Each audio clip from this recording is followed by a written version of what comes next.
The issue of drinking, standing up, there is some difference of opinion about it among the Sahaba because there are some conflicting hadith about it, but we can combine them to see what this is really all about. So there are hadith when the Prophet ﷺ drank standing up, the hadith when he drank sitting down.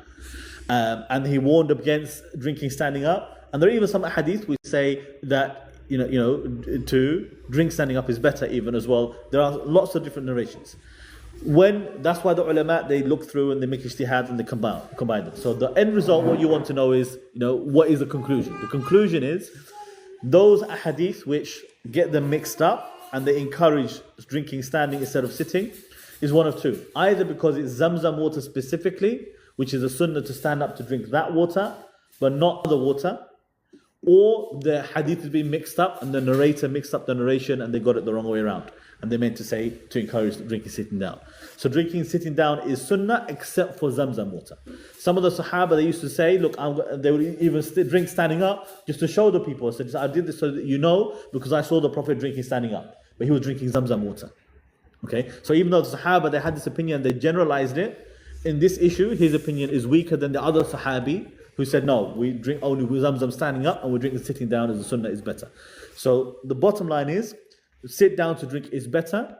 Drinking while standing up is makruh, not haram, but makruh. Unless it could be that you don't have anywhere to sit down. You have no other choice. It doesn't mean it's haram for you to drink, but better for you to sit down, rewardable for you to do that. Except for Zamzam, it's recommended for you to stand up and drink Zamzam water specifically. That's a different type because that is water from the heavens. It's a different type of water. Okay, does that make sense? Okay, sure.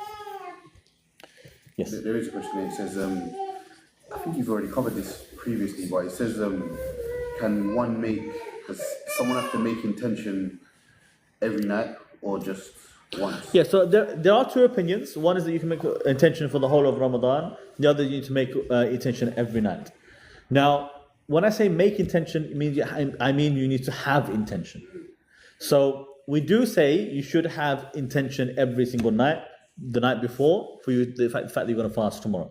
You don't need to do anything special. You don't need to write it in your diary. You don't need to speak it out loud. You don't need to confirm it. You don't need to phone up the brother and say, Akhi, just to let you know, okay, I'm going to fast tomorrow. You don't need to do any of that. In your heart, okay, tomorrow's Ramadan, I'm fasting tomorrow. Because it could be that, okay, tomorrow I'm going on a journey, so I'm not going to fast tomorrow. That doesn't mean the rest of your Ramadan is spoiled. Okay? Each night, you know whether or not you're fasting tomorrow. The reason why we say this, unlike the voluntary fasts. Voluntary fasts are different. You don't need to make intention before. You can just wake up in the morning, you haven't eaten anything, you decide, you know what, I think I'm going to fast today. And so you make the intention, in the morning.